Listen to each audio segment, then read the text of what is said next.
On this episode of the Innovation Graveyard, we'll be looking at the downfall of Teaforia, a company that tried to revolutionize the tea industry. We'll explore the ups, the downs, and the lessons we can learn from a company that, although raised $17 million, were shut down within 3 years. But before we do, welcome to our series called Innovation Graveyard. Every week on a Thursday at 7:30 p.m. GMT, we analyse why startups and company projects in the food world fail.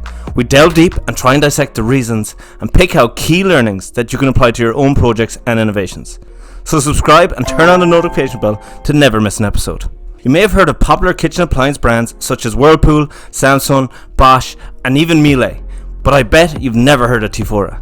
So why don't we start here? It all started in 2014 when Alan Hahn and Chris Elfland made it their mission to deliver the best tea brewing experience the world had ever seen. According to them, they had identified a need to create a product that ensured a perfect brewed tea every single time. So Teaforia was born. Their grand idea was to combine traditional brewing methods with the power of smart technology. By mixing old world techniques with new age technology, they could supposedly yield the perfect cup of tea every single cup. Their main product was an internet-connected tea infuser that could brew the pre-packaged teas that the startup also sold. These were called sips. Users could pack the sips into the appliance's infusing globe, a fancy name for where the tea was brewed in the machine, and once inserted correctly, you could choose how you wanted your tea brewed. The lid of each sip contained an RFID tag that the machine could read to determine how exactly to brew the tea, including the temperature of the water, the amount of water to use, and how long to brew it for. The RFID chip, when scanned, gave the exact instructions to have the perfect cup of tea every time. It was positioned as the ultimate tea brewing experience, and much like other Silicon Valley solutions, they were looking to hit people with the most spending power. Of course, like all food tech kitchen appliances at the time, it came with an app. The app could turn on the machine, gather information about the tea leaves, and also give you several options to tweak the brewing process to get the taste profile you wanted. On paper, it sounded like this idea had potential. It's worth remembering that tea is the second most widely consumed beverage worldwide, following only to water. And there's always a segment in the market that want the best experience possible. And when they launched, the company started off well, with excellent promotion on sites like Gizmodo, TechCrunch, and Engadget.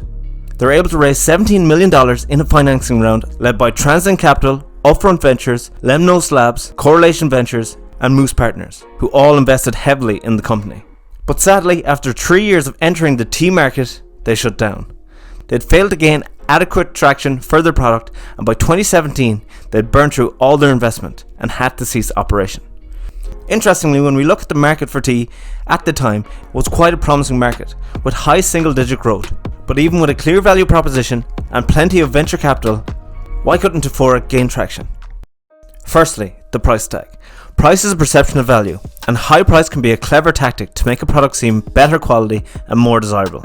And it must be said, Teaforia tried to appeal to the luxury market, with an initial price tag of $1,299 per machine, not including the tea leaf containers called sips that were sold separately. They tried to justify it by boasting about their infusion globes that were hand-blown by glass artisans, and that they were pioneering 90% compostable and completely recyclable packaging, and the top quality sourcing of their premium tea leaves. However, very few were fully convinced. There was no doubt that the whole tea community online noticed the product, but that's not to say that they were bought into the idea, with a heavy, some would say ridiculous, price tag. No matter how enthusiastic you are about tea, anyone will still think twice about shelling out over $1,000 on a machine that does a job that a $20 kettle does pretty well. Which brings us to our next point.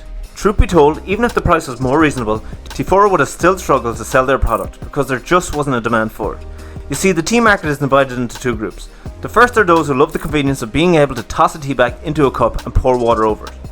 On the other side of the divide are people who enjoy making the tea the more traditional way, with dedication and careful precision. Sadly, Teaforia was sitting somewhere in the middle.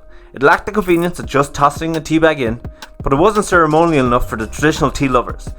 And such awkward positioning made it difficult for Teaforia to sell their tea makers to anyone. This was one big gap that Teaforia was unable to bridge. The sophistication of their tea brewing machine was way too difficult. This ended up defeating the purpose of the entire machine that stated it wanted to make the tea ritual more convenient and enjoyable. However, in their defense, Teaforia said that the reality of our business is that it would take a lot more financing and time to educate the market, and we couldn't raise the funds required in what is a very difficult time for hardware companies in the smart kitchen space. Simply put, the company claimed that people were not ready nor learned enough to appreciate the fine details that made their products so unique. As much as there might have been preset parameters based on the tea you were brewing, you still had to customize it based on specific leaf characteristics and the variety of oxidation that you wanted. And this seemed like too much stress for users who simply wanted tea. Teaforia tried to fix the problem by creating their own teas that already had preset parameters by scanning the pack. But tea consumers were not ready to move away from their favourite tea suppliers. 3. The recent fall of Juicero. Teaforia was clearly eager to distinguish itself from other noted home tech company, Juicero. In its press conference, it threw some shade at overcomplicated, overhyped devices that offered little beyond tech for tech's sake.